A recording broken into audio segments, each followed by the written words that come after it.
الشيطان الرجيم. بسم الله الرحمن الرحيم. السلام عليكم ورحمة الله وبركاته. إن الحمد لله نحمده ونستعينه ونستغفره ونعوذ بالله من شرور أنفسنا من سيئات أعمالنا. من يهده الله فلا مضل له ومن يضلل فلا هادي له. وأشهد أن لا إله إلا الله وحده لا شريك له وأشهد أن محمدا عبده ورسوله. يا أيها الذين آمنوا اتقوا الله حق تقاته ولا تموتن إلا وأنتم مسلمون. يا أيها الناس اتقوا ربكم الذي خلقكم من نفس واحدة وخلق منها زوجها وبث منهما رجالا كثيرا ونساء واتقوا الله الذي تساءلون به والأرحام إن الله كان عليكم رقيبا.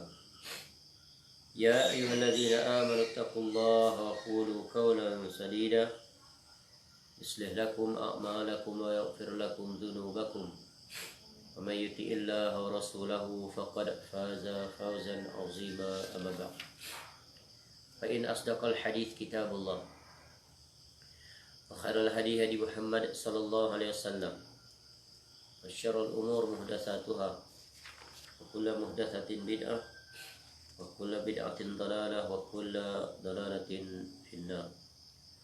Allahumma inna nas'aluka ilman nafi'ah. Ya Allah, kami memohon kepada Engkau ilmu yang bermanfaat, wa rizqan thayyiban, dan rezeki yang baik, wa amalan mutaqabbala, dan amal yang diterima. Alhamdulillah, kita bersyukur kepada Allah SWT. Pagi ini dapat kita meneruskan kuliah kita dengan merujuk kepada kitab Tuhfatul Marid yang diterjemahkan sebagai Tahurun insya-Allah menjadi pribadi yang tegar di tengah badai duka. Sebuah kitab yang membahaskan tentang bagaimanakah kita berinteraksi dengan ujian sakit yang didatangkan oleh Allah SWT. Sebuah kitab yang memuatkan 7 perbahasan secara komprehensif, dan barang siapa yang mempelajarinya sungguh dia mendapat gambaran yang sebenarnya, dan dia akan dapat menghadapi ujian sakit ataupun musibah dengan cara yang sesuai dengan aturan syariat. Sebuah kitab yang sangat bernilai dan berfaedah yang disusun oleh Syekh Dr. Abdullah bin Ali Al-Ju'aithin hafizahullahu ta'ala. InsyaAllah pagi ini kita akan memasuki masih lagi berada pada bab yang keempat, dan sekarang kita berada pada bahagian yang keempat, iaitu bahagian yang terakhir daripada bab yang keempat, iaitu bab yang keempat di bawah tajuk cuba yang satu ini. Baik, bahagian yang keempat adalah menjelaskan tentang atau berbicara tentang syubhat sekitar ataupun yang berkaitan dengan doa dan ruqyah. Syubhat ataupun salah faham yang berlaku di dalam pemahaman berkaitan dengan doa dan ruqyah yang disyariatkan. Kerana di dalam bab ini ada beberapa perkara yang perlu diluruskan, yang perlu diperbetulkan, khususnya terhadap orang-orang yang memiliki pemahaman yang salah ataupun pemahaman yang keliru di dalam berinteraksi dengan doa-doa dan ruqyah yang sabit daripada syariat, sebagaimana yang telah berlalu penjelasannya, khususnya pada bahagian ketiga dan bahagian keempat, iaitu yang menjelaskan tentang ruqyah dan juga doa-doa yang kita dituntut untuk mengamalkannya ketika mana kita ditimpa musibah, khususnya sakit atau orang lain yang menerima musibah tersebut.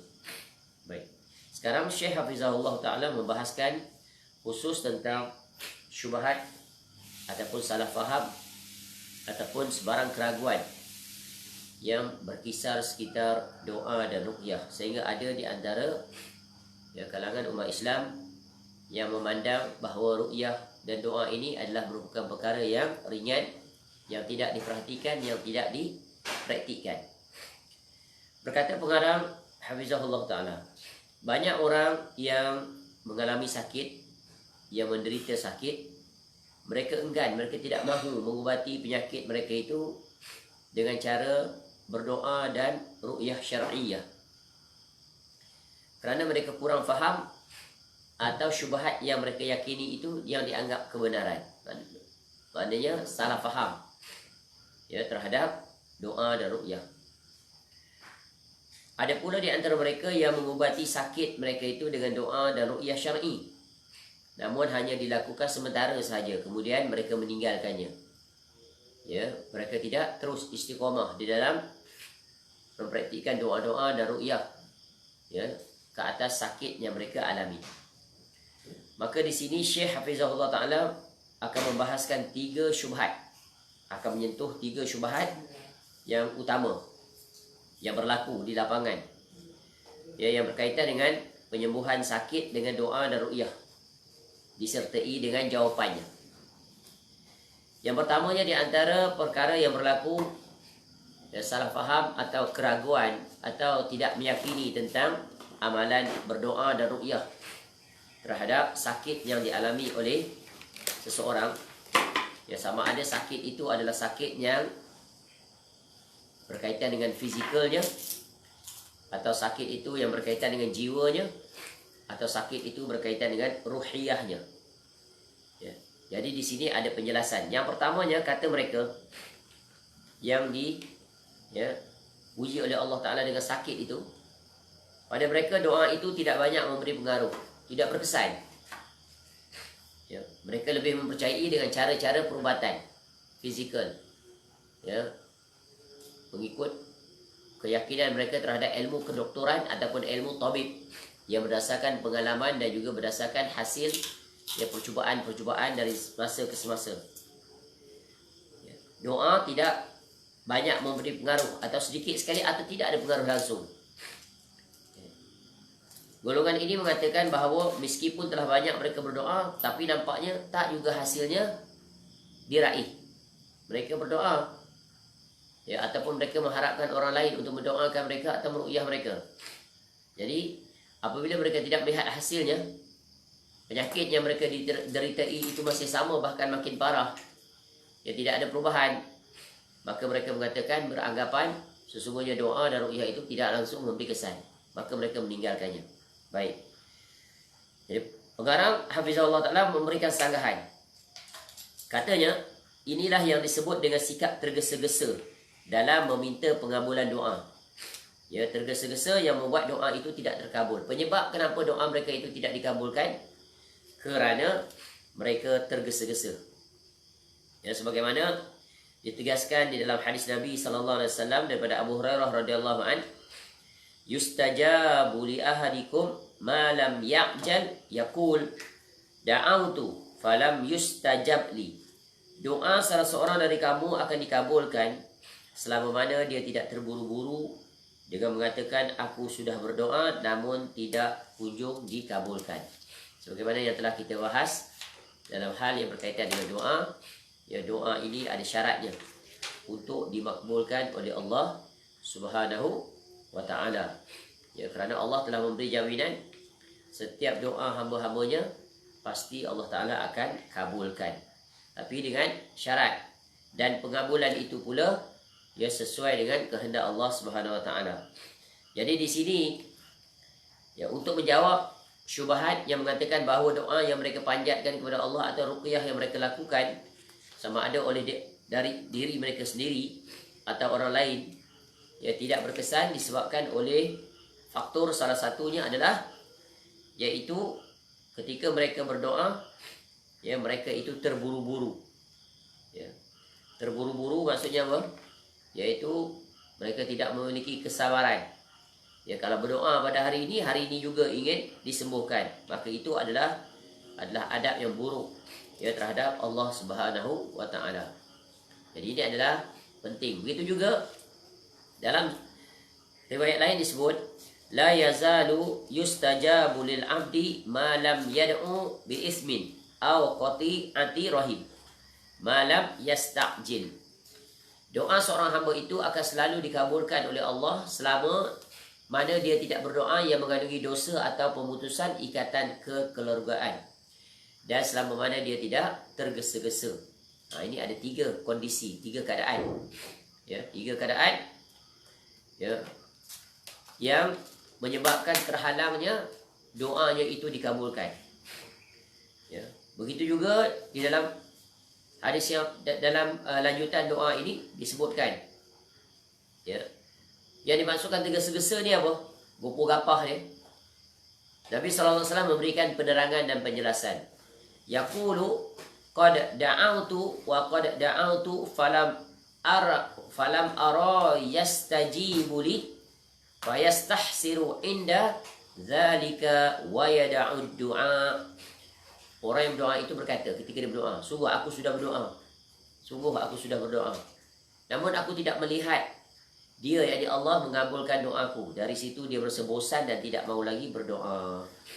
Jadi orang ini memiliki satu sifat. Sifat apa? Sifat putus asa. Dan sifat putus asa adalah dilarang. Sedangkan Allah dia maha mengabulkan doa. Ud'uni astajib lakum. Dan kita telah sebut sebelum ni ya, bahawa Allah itu dia maha pemalu bila hambanya mengangkat tangan kepadanya, lalu dia mengembalikan kedua tangannya itu dalam keadaan kosong, iaitu tidak mengabulkan. Jadi jawapannya ya dijelaskan dalam beberapa hadis Nabi SAW. Jadi orang-orang yang meninggalkan doa itu sebenarnya orang yang tidak memiliki kesabaran. Ya, jika dia mengetahui tentang betapa luasnya, betapa Allah Ta'ala memakbulkan doanya, ya pasti dia akan berterusan berdoa kepada Allah. Ya berdoalah, jangan jemu. Walaupun tak pernah dikabulkan oleh Allah. Sampai tahap tu sepatutnya seorang mukmin menunjukkan apa? Dengan berdoa itu saja sudah satu nikmat.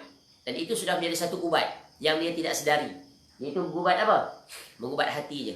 Daripada selama ini tidak bergantung kepada Allah, dia kembali bergantung kepada Allah. Walaupun Allah tak makbulkan doa dia di dunia, tak dapat berhasil pun. Tetapi Allah beri dia satu nikmat, iaitu dengan dia sentiasa memohon kepada Allah, menunjukkan apa? Allah telah tanamkan dalam hatinya, dia ingat kepada Allah. Yang selama ini dia lupa kepada Allah. Di antara nikmat yang sangat agung adalah hati kita sentiasa terpaut, sentiasa ingat kepada Allah. Itu merupakan satu sebesar-besar nikmat. Cukup dengan satu perkara ini, seorang hamba dia ingat kepada Allah, maka dengan itu Allah berikan dia pahala yang ya banyak, ya yang melimpah ruah. Kerana di dalam hadis telah disebutkan ya bahawa Allah itu dia maha memakbulkan doanya, lambat atau cepat, sekarang atau kemudian. Ya, sebagaimana dalam hadis yang lain disebutkan, ma min muslimin yad'u bi da'watin laisa fiha ismun wala qati'atu rahim illa a'tahu Allahu biha ihda thalath. Tidaklah seorang hamba itu memanjatkan, memohon doa, ya, dengan suatu doa yang tidak mengandungi dosa dan pemutusan tali persaudaraan, kecuali Allah Ta'ala akan memberikan salah satu daripada 3 perkara kepadanya. Tengok jaminan daripada Allah. Allah jamin. Allah akan bagi 3, salah satu daripada 3 bila dia meminta. Apa dia? Imma an tu'ajjala lahu da'watu, iaitu doanya langsung dikabulkan. Inilah yang sangat diharapkan oleh orang yang berdoa. Namun bukan semua dapat. Ya, yang kedua, wa imma an yaddakhiraha lahu fil akhirah. Allah menyimpan untuknya di akhirat kelak. Ya, sakit dia Allah tak sembuhkan, tapi Allah berikan dia gantinya pahala. Allah simpan atas kesabaran dia, atas istiqamah dia berterusan berdoa tanpa dia bosan, tanpa berputus asa. Dan yang ketiga adalah wa imma an yasrifa anhu minas su'i mislaha. Dia akan terhindar daripada hal yang buruk yang sebanding dengan doanya itu. Ya. Maka setelah mendengar perkataan itu, para sahabat pun berkata, kalau begitu kami akan berdoa sebanyak-banyaknya. Ya, Rasulullah SAW pun menjawab, Allah lebih banyak lagi pengabulannya. Jadi ini adalah kaedah penting. Dengan memahami tentang konsep ini, maka kita sekali-kali tidak akan memiliki pemahaman bahawa doa tidak banyak memberi pengaruh. Padahal doa itu adalah permohonan langsung kepada Allah Subhanahu wa Ta'ala. Kena ingat, Allah Ta'ala itu, berdoa itu menunjukkan tauhid kita yang benar dari sudut ar-rububiyah. Ya, Allah dia adalah al-khaliq, dia yang pencipta. Sakit itu adalah ciptaan daripada Allah, datang daripada Allah, dan dia akan kembali kepada Allah. Maka kita membuat penegasan, pengikraran bahawa Allah Ta'ala dia adalah al-khaliq, dia adalah al-malik, dan penyakit itu adalah pemiliknya siapa? Allah Ta'ala.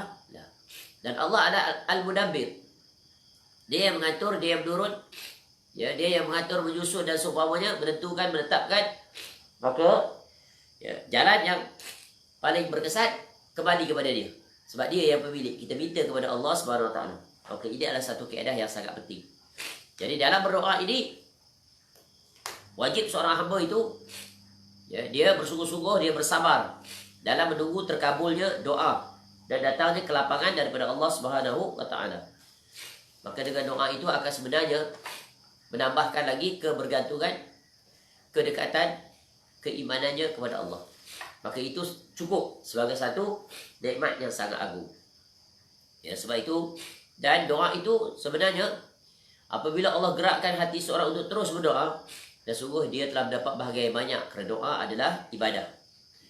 Ya, doa adalah ibadah dan salah satu sarana yang paling besar untuk mendekatkan diri seseorang kepada Allah, yang akibatnya Allah datangkan kepadanya banyak kebaikan, khususnya pahala yang melimpah ruah yang nanti akan dia raih di negeri akhirat. Sungguh itu ya cukup sebagai satu keberuntungan yang besar, walaupun permohonannya itu tidak dikabulkan ketika dia hidup di dunia, ya, dengan sebab sakitnya itu maka dia mati, ya, dan itu lebih besar pahalanya kerana dia dikategorikan sebagai orang yang mati dalam keadaan yang penuh dengan ya situasi kebaikan, kerana dalam sepanjang sakitnya itu dia telah kembali kepada Allah. Ya, kembali dengan bukti dia ingat kepada Allah, menerusi permohonan doanya kepada Allah. Masya Allah, ini adalah satu penjelasan yang terang dan jelas bahawa ya doa, ya teruslah berdoa. Ya, dan doa pasti memberikan pengaruh yang sangat besar, kerana doa itu adalah ya permohonan, permintaan, menandakan perhubungan, kebergantungan, pengharapan ya daripada seorang hamba kepada Rabbnya. Jadi prinsip yang paling penting di dalam berdoa ini adalah berdoalah, teruslah berdoa, jangan jemu. Walaupun doa-doa yang kita panjatkan itu tidak nampak hasilnya, dalam istilahnya adalah seolah-olah tidak dikabulkan oleh Allah Ta'ala ketika kita menghadapi ujian itu ketika di dunia. Namun ingat, ya, Allah simpan pahalanya, ganjarannya di negeri akhirat. Sebab itu nanti Allah hapuskan seluruh dosa-dosa kita. Dengan itu Allah membersihkan jiwa kita. Sebab itu kita mendapat rahmat Allah yang semua orang mengharapkannya, iaitu dimasukkan ke dalam syurga seluas langit dan bumi.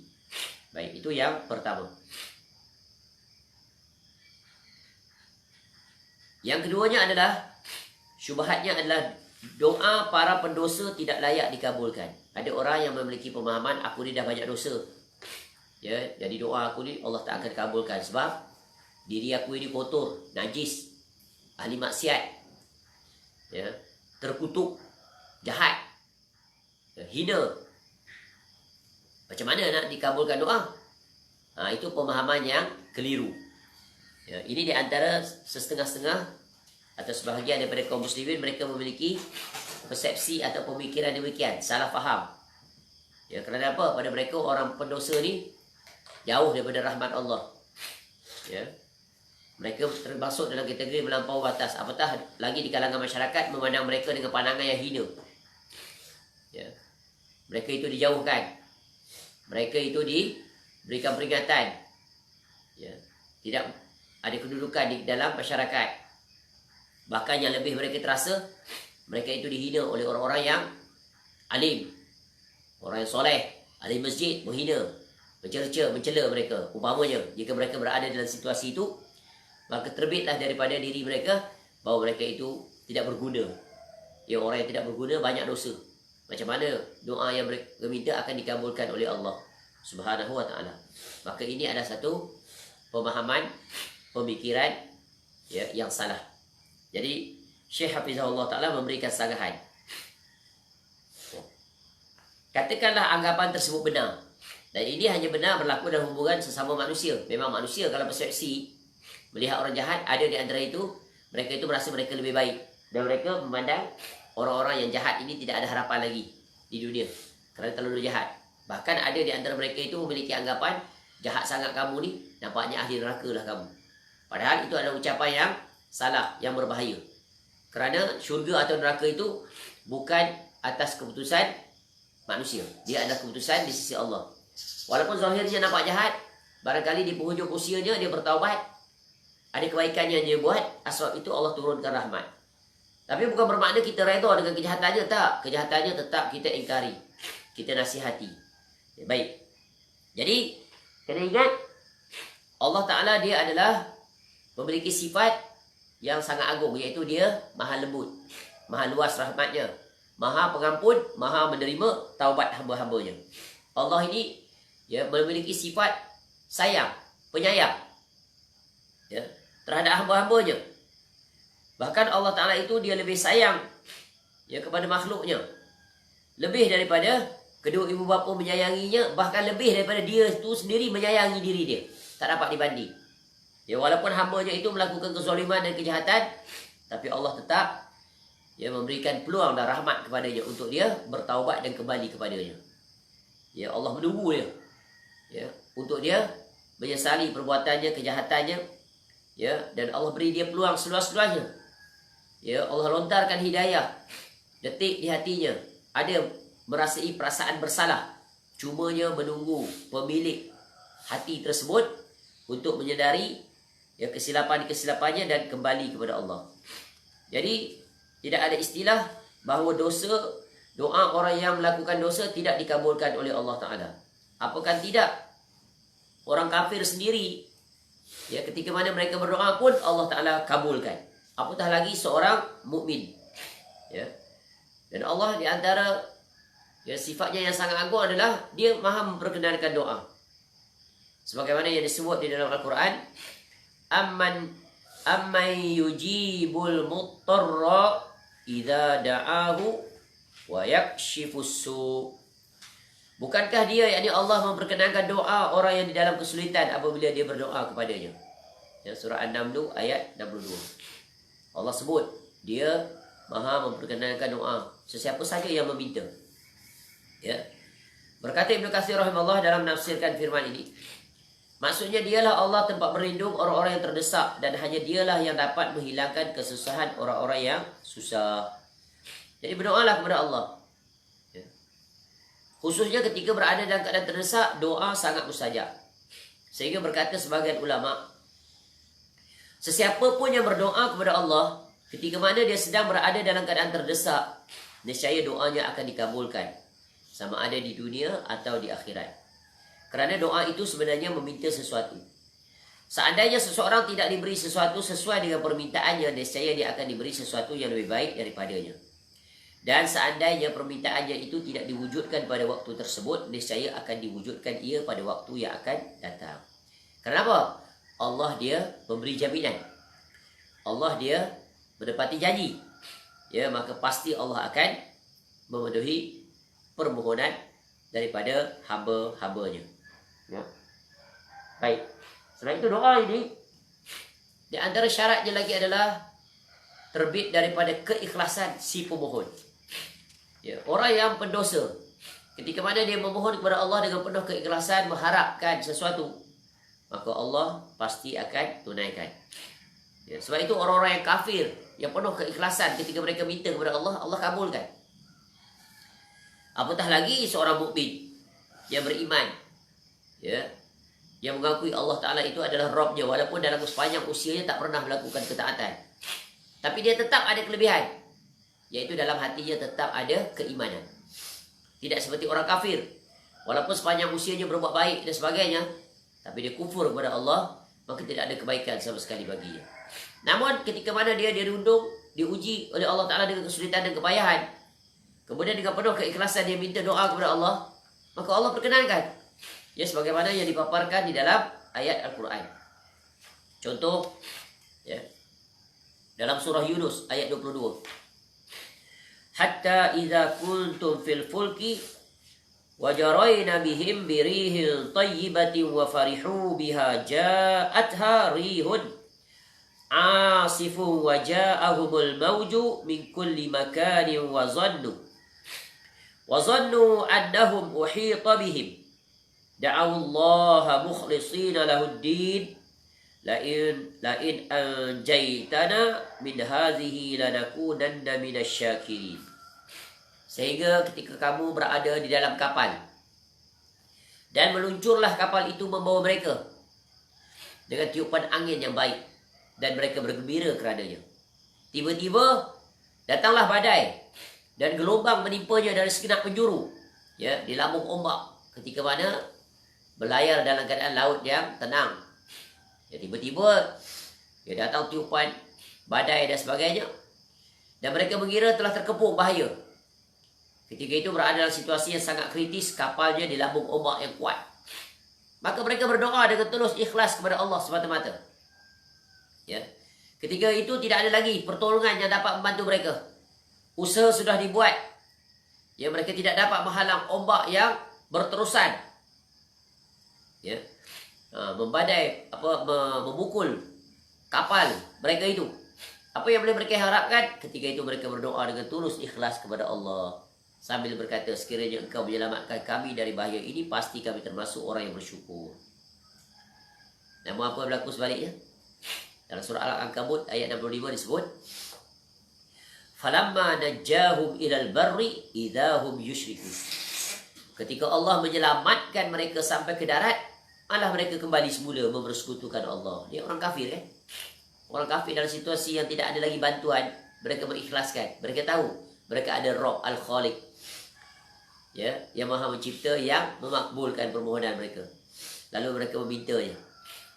Ya, ketika dalam kesusahan, dengan penuh keikhlasan, walaupun Allah mengetahui mereka akan kembali melakukan kesyirikan, melakukan kekufuran, tapi Allah dia Maha Adil, Maha luas rahmatnya, sehingga kepada orang seperti itu pun Allah berikan hajat mereka itu tertunaikan. Ya, sebagaimana juga disebut dalam surah Al-Ankabut, ya, ayat Al-Ankabut 25 juga, ya, sambungan sebelum itu. Fa idza rakibu fil fulki da'awallaha mukhlishina lahuddin. Maka apabila mereka naik kapal, mereka berdoa kepada Allah dengan penuh rasa pengabdian, ikhlas kepadanya.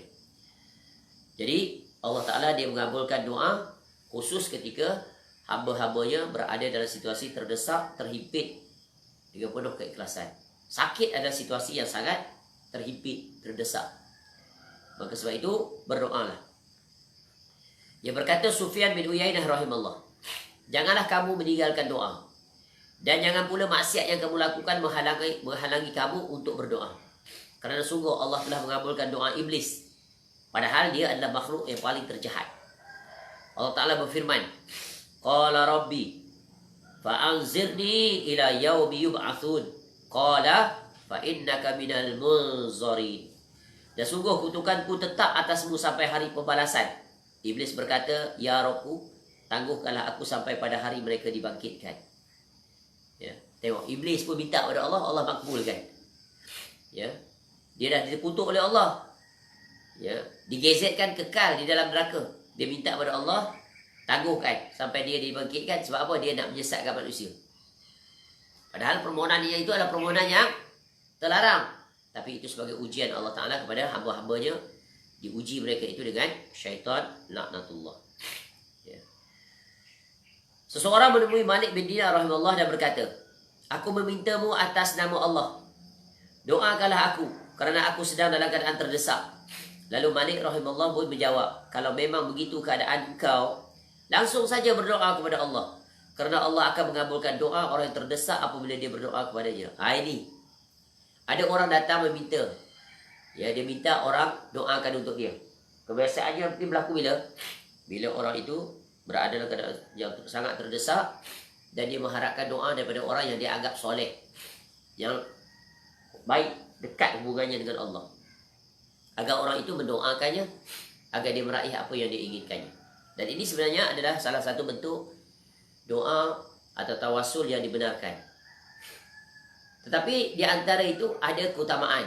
Siapa yang sepatutnya berdoa? Diri sendiri yang berhajat atau minta tolong orang lain? Di sini apa kata Malik bin Dinar rahimahullah? Ya.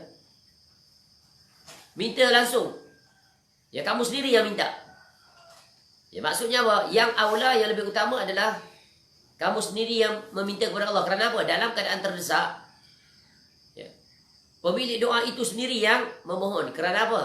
Kerana sangat dimakbulkan ketika itu. Jadi tak perlu memohon kepada orang lain. Walaupun itu dibenarkan. Tapi ini di antara pilihan.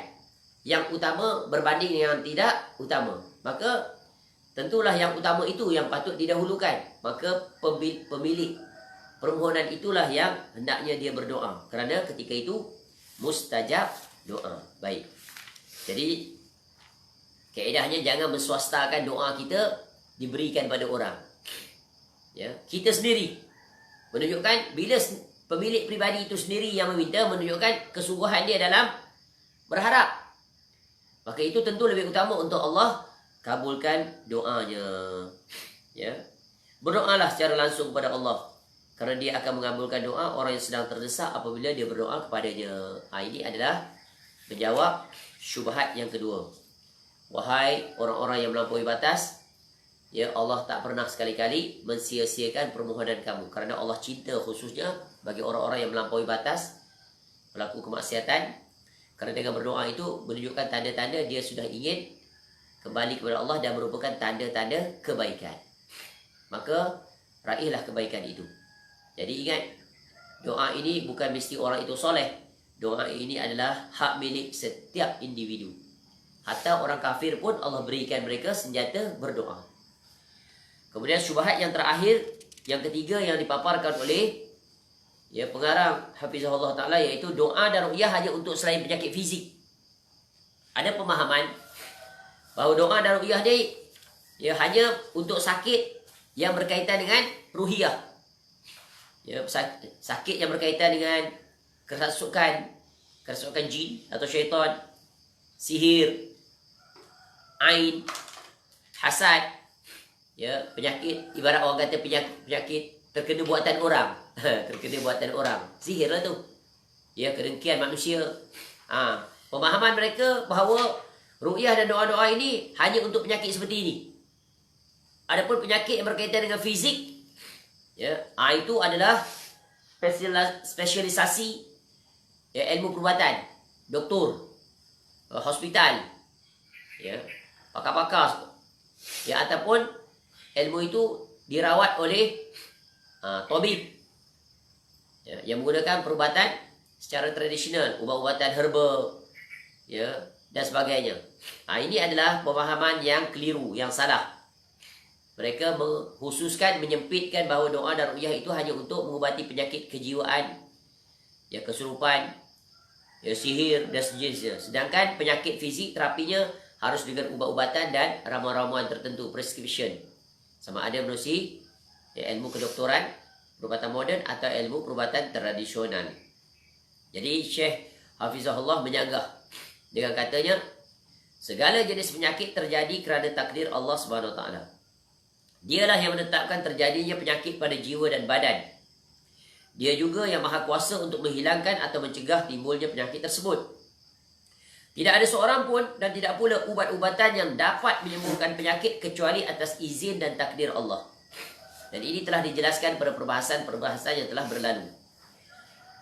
Sebagaimana perbahasan yang telah lalu. Al-Quranul Karim, bacaan ruqyah dan doa-doa yang bersumber daripada hadis Nabi SAW merupakan perantara utama bagi kesembuhan seseorang dari pelbagai penyakit. Sebagaimana firman Allah, wa nunazzilu minal Qur'ani ma huwa shifaa'un wa rahmatul lil mu'minin. Dan kami turunkan dari Al-Quran sesuatu yang menjadi penawar dan rahmat bagi orang yang beriman. Surah Al-Isra ayat 82. Allah Ta'ala juga menerangkan betapa Al-Quran itu merupakan penyembuhan sakit. Qul huwa lilladzina amanu hudan wa shifaa'. Katakanlah Al-Quran itu adalah petunjuk dan penyembuh. Berkata Al-Imam Asy-Syinqiti rahimahullah, seorang ulama tafsir di zaman kita yang baru saja, masih baru dengan zaman kita, pengarang kitab Adwa'ul Bayan, menyebutkan ayat ini menunjukkan fungsi Al-Quran sebagai penawar daripada berbagai penyakit hati seperti keraguan dan kemunafikan. Selain itu, Al-Quran juga dapat menjadi penawar bagi penyakit-penyakit fizik melalui ruqyah, Sebagaimana yang ditunjukkan dalam kisah yang telah kita berlalu sebutan, iaitu tentang kisah pemuka satu kaum yang disengat oleh kalajengking. Yang kemudiannya diruqyah dengan suratul Fatihah dan dia sembuh. Ya. Begitu juga tentang kisah seorang lelaki yang gila, diruqyah dengan suratul Fatihah dan dia sembuh. Dan banyak lagi kisah-kisah. Ya. Begitu juga bagaimana Nabi SAW diruqyah oleh Jibril alaihissalam. Ya, itu sakit disihir. Begitu juga ketika Nabi SAW sakit yang membawa kewafatannya, sakit panas, demam panas yang sangat, diruqyah oleh asalnya Nabi SAW sendiri yang meruqyah dirinya. Kemudian meminta istrinya Aisyah radhiyallahu anha untuk meruqyah dirinya dengan membaca surah apa? Al-Mu'awwizat, ya, Al-Mu'awwizatain, yaitu qul huwallah, qul a'udzu birabbin nas, gitu juga qul huwallah. Ya. Dan begitu juga bagaimana tentang kisah Nabi Ayub alaihissalam yang diuji sakit selama 18 tahun. Ya. Maka Nabi Ayub alaihissalam berdoa kepada Allah agar disembuhkan sakitnya. Wa ayyuba idh nada rabbahu anni massanid durru wa anta arhamur rahimin.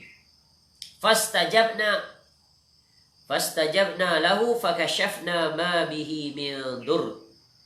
Dan ingatlah ketika mana Ayub alaihissalam ketika dia berdoa kepada Rabbnya, ya Rabbku, ya Rabbku, ya, iznada rabbahu anni, ya sesungguhnya aku ni telah ditimpa sakit, padahal engkau Rabb yang maha penyayang dari semua yang penyayang. Maka kami kabulkan doanya, lalu kami lenyapkan penyakit yang ada padanya. Ya, surah Al-Anbiya ayat 82 hingga 83. Jadi sebagaimana telah dijelaskan sebelum ini, bahawa ya setiap penyakit ada ubatnya. Ya, likulli da'in dawa, dan salah satu ubat yang paling mujarab, paling cepat, paling mudah, boleh dilakukan oleh semua orang, ya ketika mana tidak ada ya sarana menerusi perubatan yang dilakukan oleh pihak ya perubatan kedoktoran ataupun tabib, maka kita sendiri yang melakukannya, atau minta ahli keluarga kita yang melakukan dengan menerusi doa-doa dan ruqyah, khususnya ayat-ayat Al-Quranul Karim. Ketika kita ditimpa sakit, boleh saja kita meminta orang lain membacakan ayat-ayat Al-Quran. Ya, jika orang itu tidak mampu, boleh saja meminta bantuan siapa? Handphone. Buka beruatal Al-Quran itu, dengarkan bacaan Al-Quran. Ya, asbab itu tersembuh sakit dia. Ya, baik. Ya, sebagaimana juga Ibnu Qayyim Al-Jauziyah rahimahullah menceritakan tentang pengalamannya ketika dia berada di bumi Mekah. Selama beberapa waktu dia menderita sakit. Tak ada doktor ketika itu. Tidak ada ubat. Maka bagaimana? Lalu dia sendiri beruqyah dirinya dengan membaca suratul Fatihah. Ya, berterus-terusan, berulang-ulang. Ya, akhirnya sembuh sakit dia. Jadi ini tak boleh diakalkan, tapi ini boleh dinakalkan. Iaitu apa? Yakin terhadap janji Allah. Allah sendiri yang menurunkan sakit, dan dia boleh menyembuhkan sakit dengan asbab yang kita ambil, yaitu yang sesuai berjalan dengan aturan syariat. Ya, di sini Syekh Hafizahullah Ta'ala mendatangkan ucapan seorang syekh yang lain, yaitu Syekh Abdullah bin Muhammad As-Salhan rahimahullah, seorang ulama yang sangat berpengalaman dalam mengobati orang-orang yang ditimpa sakit dengan ruqyah syariah. Dia berkata, Syekh rahimahullah, dia berkata, aku sudah membuktikan keampuhan, kemujaraban, pengubatan berbagai penyakit fizik dengan kaedah doa dan ruqyah syariah. Khususnya penyakit-penyakit yang sulit disembuhkan. Ya. Walaupun menggunakan kaedah perubatan moden, sulit untuk disembuhkan. Apa contoh penyakit yang kronik seperti penyakit kanser, lumpuh, asma yang sangat parah, stroke, mandul, diabetes, hepatitis, ya. Kita tambah seperti penyakit gila tadi, ya, penyakit gila. Ya. Alhamdulillah, sebahagian penyakit tersebut dapat disembuhkan berkat kurnia dan kemurahan Allah dengan menggunakan kaedah doa-doa, ya, zikir-zikir, ya, dan ya, bacaan ayat-ayat Al-Quranul Karim. Ya. Jadi jangan berlepas diri daripada kaedah ini, kerana dia merupakan kaedah yang syar'i dan kaedah yang juga terbukti. Ya. Hanya cukup dengan melakukan ruqyah. Ya. Apatah lagi kalau ditambah dengan ilmu perubatan moden ataupun tradisional, maka tentu gabungan itu akan lebih memudahkan seseorang sembuh daripada sakit yang dideritainya. Sebab itu pentingnya jangan kita sekali-kali memandang remeh berlepas diri daripada kaedah perawatan yang diajar oleh Islam. Kerana dia adalah bahagian daripada syiar agama. Dan dia merupakan salah satu daripada amalan yang hendaklah kita praktikkan, iaitu mendekatkan diri dengan cara yang diajar oleh Nabi sallallahu alaihi wasallam, khususnya menerusi ruqyah dan doa.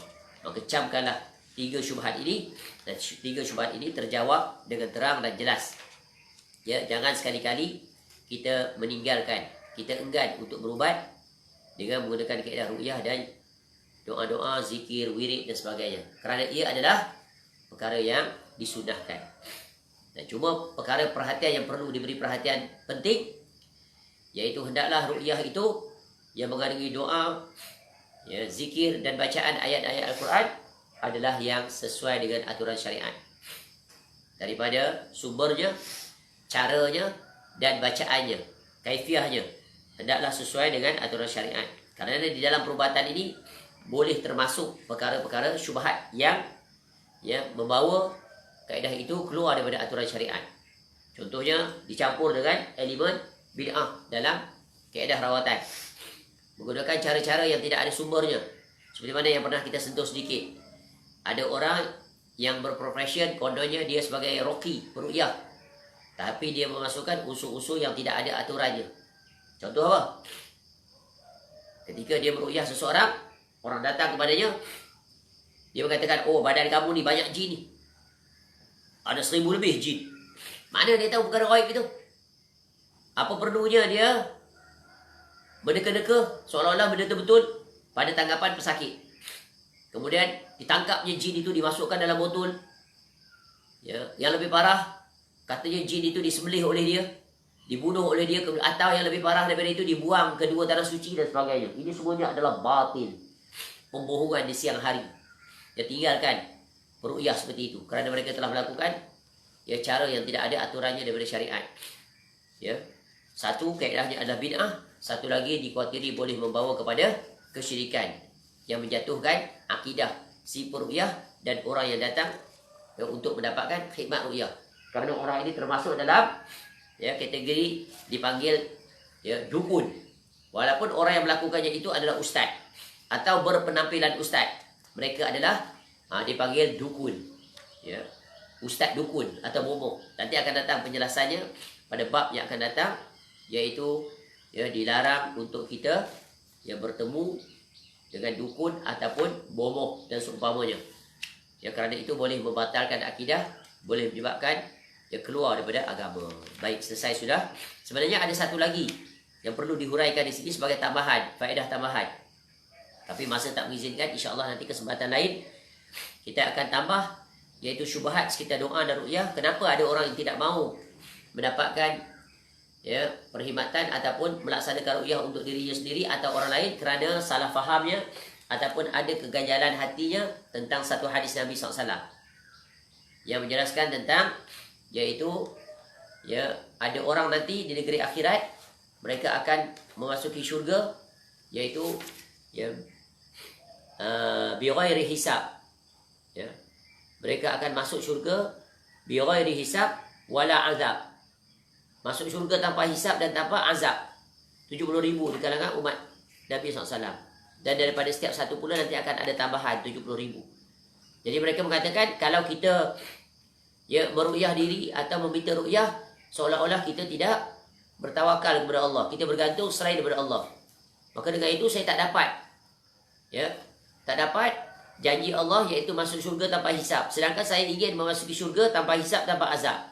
Lalu dengan itu dia tidak berubat, dia tidak meruqyah dan sebagainya. Nanti akan datang penjelasannya. Bukankah ini bertentangan, kata dia? Bertentangan. Bertentangan dengan tawakal. Bila kita meruqyah atau diruqyah, ini kan bertentangan dengan tawakal. Maka sedangkan Nabi SAW menyebut orang masuk syurga tanpa hisab, itu yang terbaik.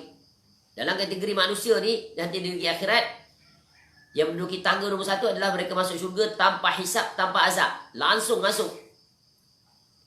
Ini kan nikmat. Dan yang masuk tu bukan banyak, sikit sahaja.